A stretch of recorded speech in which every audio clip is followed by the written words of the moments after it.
presented by Vintage Guitar Magazine, with your host, me, James Patrick Regan, otherwise known as Jimmy from the Deadlies. And today I'm speaking with guitarist Derry Grehan from Honeymoon Suite. In our conversation, Derry talks about living in the U.S. and growing up in Canada. And Derry tells us about Honeymoon Suite's new album, Alive, and the gear he used for it, and how they made that album. Derry describes what the band's been up to since their heyday in the 80s, and Derry gives us a little bit of his musical background and how he ended up in Honeymoon Suite. Derry tells us about his gear throughout the years and his guitar collection currently, and Derry tells us about his role as the businessman of the band after getting burned early on by their manager. Finally, Derry talks about his daughter, Leah Marlene, who's making inroads in Nashville after being on American Idol. Derry occasionally performs with his daughter in Nashville. To find out more about Derry and Honeymoon Suite, you can check out their website, honeymoonsuiteband.com. That's HONEYMOONSUITEBAND.com. Please subscribe, like, comment, share, and most of all, review this podcast. I'd really appreciate it. And please support Vintage Guitar Magazine and all the wonderful things they do for us guitar players, because they do so many wonderful things for us guitar players. Here's my friend Derry. Hey there, Derry. Hello. How are you? Where are you? I am in Northern California. Nice. And where are you? Nashville. Oh, really? Uh-huh. Did you relocate to Nashville, or how long have you been there? About 2 years, but it's a part-time place that my wife and I have down here with our daughter. Okay. She's a singer. Okay. But our main home is in Illinois. Oh, is it really? Yeah. Okay. So I'm kind of back and forth. Yeah. And so when Honeymoon Suite gets together, it's in Canada, correct? Most of our shows are in Canada. Yes. Yeah.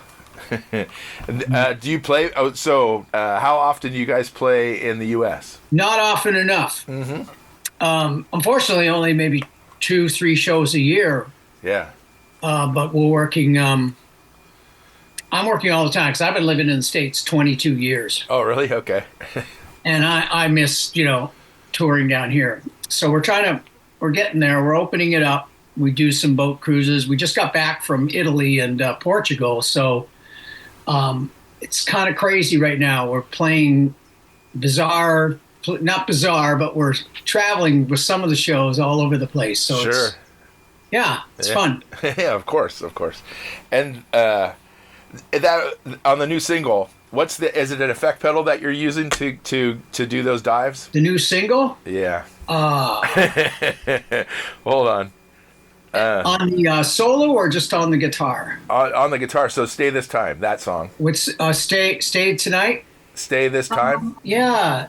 The verse is just a straight ahead crunchy rhythm. Yeah, but there's like almost like you're hitting a bar, a tremolo bar. Yeah, there's probably a bit of that. I'm doing a bunch of harmonics too in the verse to answer the guitar. Yeah. And the chorus is just straight ahead, plowing through chords. All right, and the solo also there's a parts where it sounds like you're using a pedal that changes a pitch that something that would change the pitch, but maybe I'm way off. No pitch change. That's just the notes that I'm playing. Okay. It's kind of a spacey solo, Yeah, it's very cool. It's great. Whammy in there. I think it suits the song. But thank you. Mm-hmm. Yeah, it's great. It's and a great tune also. Yeah, thanks. Getting a great response. That was like the last track we recorded. We'd done the album, and we're going. We got 9 songs, man. We need 10. Yeah. So we started going through all the demos we did early on, and we came across that one, and we're like, wow, this is really good. This could be a good song. So we wrote that thing really fast. Yeah. It came out great. Yeah, it's a great riff. Absolutely. Yeah, thank you. Of course. And this, sorry for a stock question, but why a new album? Why not? Because we have this time around we have a 2-album deal with Frontiers. Okay. And the last record was called Alive, which we put out about 2 years ago. So we owed them an album. Okay. And nobody's going to tell me not to record an album. I just still love doing it. I mean, you're not selling any records, but we're the kind of band that our lifeblood is just making music. Sure.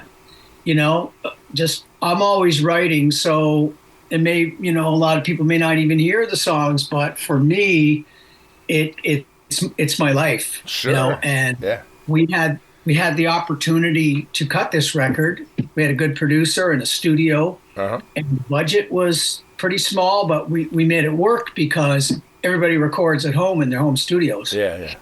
So it's pretty reasonable. I pulled together a bunch of songs, and for me, it's fun to do. That's why a new album, because we also had some great ideas. The timing was good. It had some good songs. Yeah. Has Honeymoon Suite been like consistently playing since like, I lost track of you guys probably in the late 80s. But have you guys been consistently playing this whole time? We have, except for the 90s was rough. Yeah. It killed a lot of bands like us, the melodic rock bands. That was a tough era when the plaid shirts came in.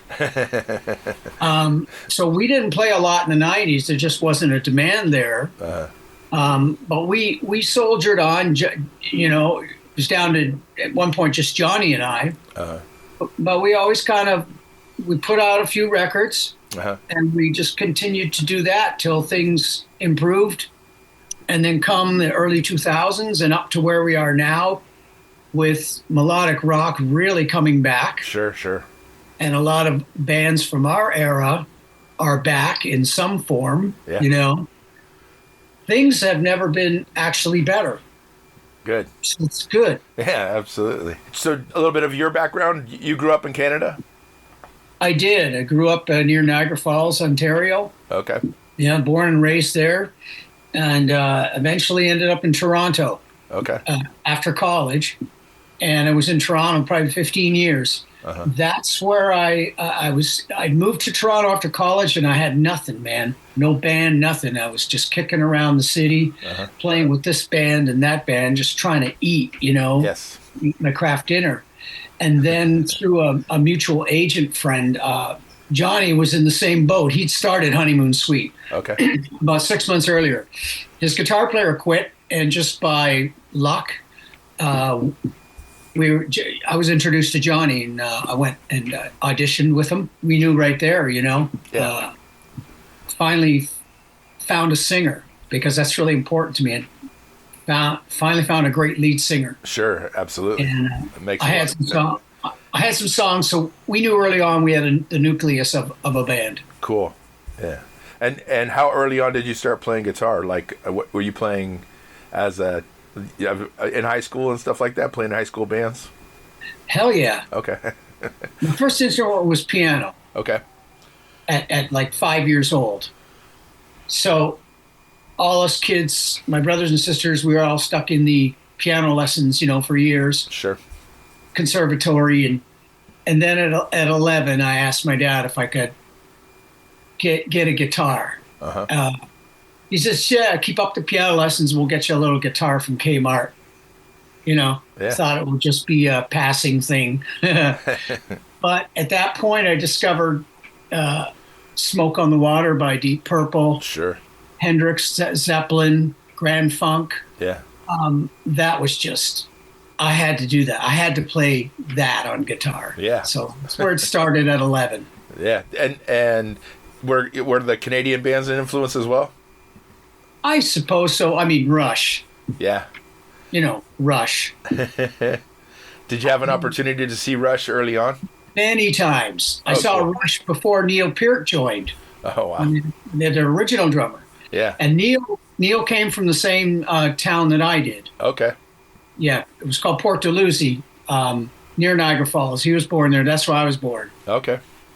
So Neil joined Rush, and then over the years, my buddy, we were just chronic Rush fans, and we followed him all the way from, Caress of Steel through Farewell to Kings, blah, blah, blah, every record. Yeah. Of course. Love. Okay. And Loverboy, when they first came out. Sure. I'd yet to find Johnny, to meet Johnny, but when I heard Loverboy, I'm like, yeah, that's kind of like what I'd like to have. Sure. And sure enough, about a couple of years later, it happened. Yeah. Yeah. That's great.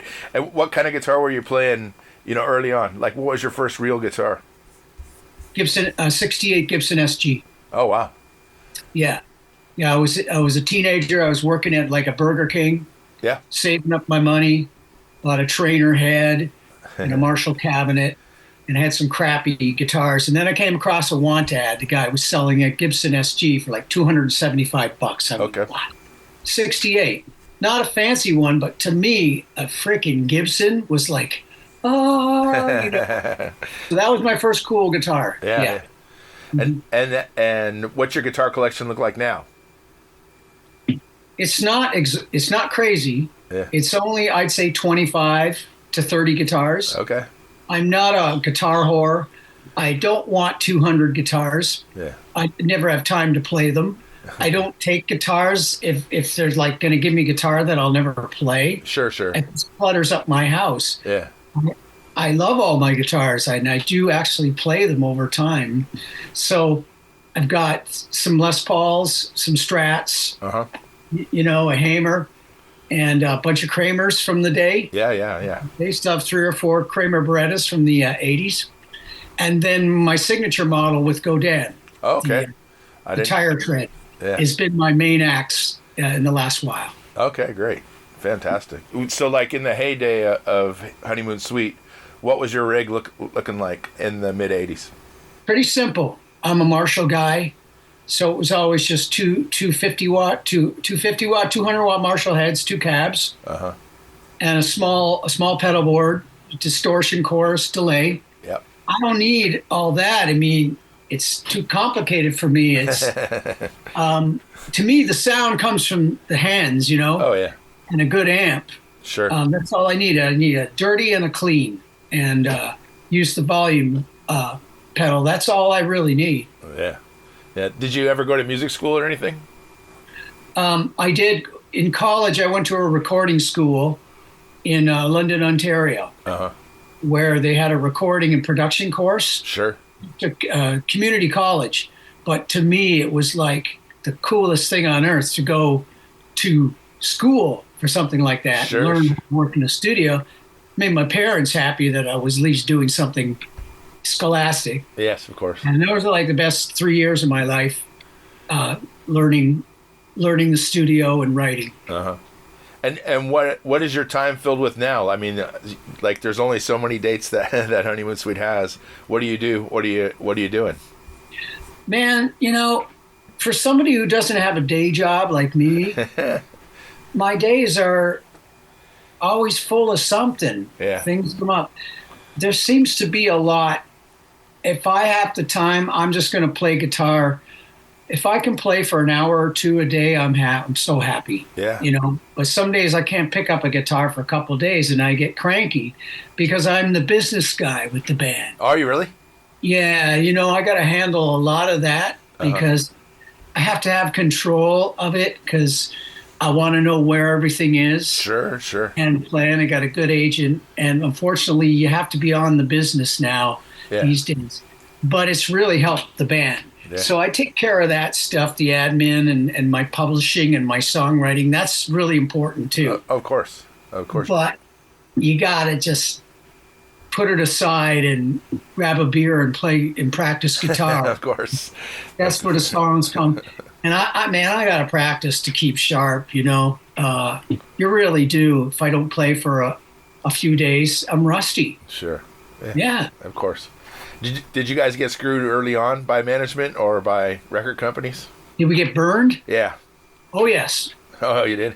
We certainly did. Yeah, we had a manager in the 80s who, it's a double-edged sword. I will say he was a good manager in the beginning because he took us from a cover band, a 6-day-a-week cover band, to like gold and platinum albums in Canada and a record deal and videos. Like, the explosion happened. Yeah. And he was part of it. So he knew what he was doing. Yeah. He really did. So I credit him for the first part of the career. Yeah. But later we find out what kind of deals that we'd signed. He was ruthless and greedy. And it affected me the most because I wrote all the songs. Yeah. A lot of my publishing, a lot of the money that I should have got Yeah. It's the typical story of the 80s band, Yeah. and spending hundreds of thousands of dollars on videos. Yeah. And Yes. we're still unrecouped. But you know what? I'm still in it. I don't have to have a day job. Yeah. It's earning me a living. I'm not bitter about these things. You live and learn. Yeah. And I'm grateful that I still get to do this. Yeah, of course. Did you get your publishing back? Yeah, we did. Eventually, things worked out, but it's like the wheels of justice turning slowly. Oh, It took years and years to sort out. It was a real mess. Yeah. Real mess when we fired him. There's a lot of deals, and anyways, things are good now. Yeah, that's very good. I'm glad to hear that. And how disheartening what was it in the 80s? Making those videos that cost hundreds and hundreds of thousands of dollars. I mean, I can only imagine. Were you thinking about it at the time? Like, were you thinking, hey, I'm going to have to pay this money back? Yeah. When you're in the eye of the hurricane and you're, got managers and A&R guys and so many people around you, things are exploding. You have to have next single. We have to do a video. We have to get a director because this video's got to be as good as the new ZZ Top or the new Bon Jovi. I mean, we have to compete. So we can hire this director. He's expensive, but he's doing all this new stuff. Yeah. And the labels at that time were cutting the checks. We're giving bands $100,000 for a video, which is unheard of today. Sure. What you had to do to compete. So we're like, okay, that's what we had to do. And it's all looking ahead. Hopefully we'll sell 2 million albums.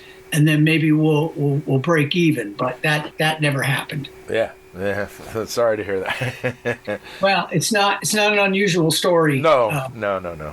With the 80s, the money that was spent, crazy, Yeah. and also recording the records too.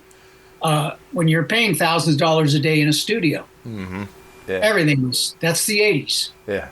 When you guys first broke, who did you tour with? When we broke in Canada, we were headlining ourselves, of course, country, right away. But in the States, our first tour in the States was opening for Jethro Tull. Oh, wow. You can believe that. This kind of pop melodic rock band from Canada opening for Jethro Tull. Yeah. Bizarre. But, it turned out to be a lot of fun, and they were really great guys. So after that, there was, so much. I mean, we did some, on the second album, we went on the road with ZZ Top. Oh, that's cool. And Heart. Yeah. 30 Special, Journey, Billy Idol. Man, we got some great tours. Yeah. One after the other. Yeah. And do you maintain friendships with anybody outside of Honeymoon Suite? Do you maintain friendships with guitar players you played with back in the day? I don't. Back in the day, probably, I see them, we cross paths here and there once in a while. If it's somebody that I've met and not really kept in touch with, but we still, if we see each other, it's really cool. Yeah. In Canada, it's a big country, but there's not that many bands, so I know everybody. Yeah. And everybody knows me. Because we've just all been out there for so many years. Yeah. And in the States, I've got a few players here and there that I keep in touch with. Sure. And is there any guitar players you look up to now, or anything on YouTube that you watch to keep you sharp? Of course. That's, we didn't have YouTube when I was a kid, and we didn't have it in the 80s. Sure. Which would have been great. But now it's so awesome. Yeah.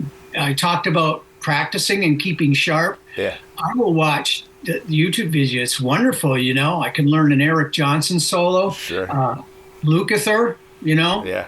love his playing, and of course Eddie, Yeah. I'm still so sad about that, but because he was huge for me. Sure, of course. Steve Stevens. Yeah. There's so many guys, that I jump around, because you pick up something from everybody. Sure, of course. And do you do gigs, solo gigs or anything like that? No, I wouldn't say so. I put out a solo record this year, or last year, called Dirty Power. I would love to go out and tour on that with a little trio. Yeah. We may do that at some point if it makes sense, just for fun. Yeah, of course. Because it's all instrumental. Yeah. But solo gigs, no. The only I will do gigs because I have a daughter who's 23 and she's a singer-songwriter. Uh-huh. And she's in Nashville and doing really well. So I will tour with her. Sometimes I play bass in her band. Okay. Sometimes me and her just do an acoustic double. So that really is a lot of fun for me. Yeah, of course. Of course. What's your daughter's name? Her name is Leah Marlene. Okay. And she was on American Idol about 3 years ago. Okay. And finished in the top 3. Right on. So she did extremely well, and it kind of started her career. So now she's in Nashville working on, the career, touring and writing. And as your dad and someone who had bad management eventually, but how closely are you watching what happens to her with management and stuff like that? Very. Her mom is like her manager. Okay. Her mom is very involved with her career. Uh-huh. And Leah grew up in the house. She grew up in the business because, Sure. Me, and there's guitars all over the house. So she learned to play guitar. Yeah. And we're very involved with whatever we can do to help her along. But she's very smart. She has her own mind, and she doesn't need us to advise her. She's Sure. very on top of it. But at the same time, I will use my contacts for management or whatever to do anything to move it ahead. Yeah, of course. As any good dad would. Yeah, it's tough for these kids, Oh, yeah. It's not like the 80s when there was not that many bands and there wasn't 3 million songs on Spotify. Yeah. Now there's so much music. Anybody can put something out. They really have to be competitive. Oh, yeah, absolutely. Now it's a social media thing. Yeah. And so what's next for Honeymoon Suite at this point? Well, it's we're going into May now, so now we start the summer tour. Okay. Spring and summer. And we're loaded up with about, 30 shows so far. You need to update your website then. Yeah. Oh, I know. The website, we had some issues with it, and we're getting it back up now. Okay. And we're loading up the dates, but we've got a really great summer and fall booked with some really awesome, some big shows up in Canada and some stuff in the States here and there. So that's going to keep us busy right through to the end of the year. Oh, right on. Very good. And the new album is coming out in about 2 months. Okay. And it's called Wake Me Up When the Sun Goes Down. Uh-huh. And it'll be out for the summer. Right on. So it's all working out nice. Yeah, very good. Well, it's been a pleasure talking to you, Derry. I really appreciate your time. Well, thank you. Yeah. And nice to see you. I hope I get the chance. If you guys make it to Northern California, I'd be honored to meet you in person. That'd be great. I would love to meet you. I'd love to get over there for sure. We haven't been in California in a while. Yeah. Definitely. Okay. Yeah, there's people out here that still love you guys. That's the thing, There's pockets all over the States that people do remember us. It's really heartwarming. We'll, we just did a gig in Italy and actually in Lisbon, Portugal. Uh-huh. And the people were singing along to the songs, kids singing Love Changes Everything and New Girl Now on the other side of the world. So we have fans. Right on. Yes, you do. I'm one of them. Great. All right. Thank you, Derry. Thank you. Bye-bye. Bye. Thanks for listening to Have Guitar Will Travel. You can catch up on all the things I'm doing at thedeadlies.com. And I'm on all the social media platforms as well. And please support Vintage Guitar and all the wonderful things they do, because they do many, many wonderful things for us guitar players. Thanks. Please subscribe. Please tell a friend. And I'll see you guys next week. Bye, guys.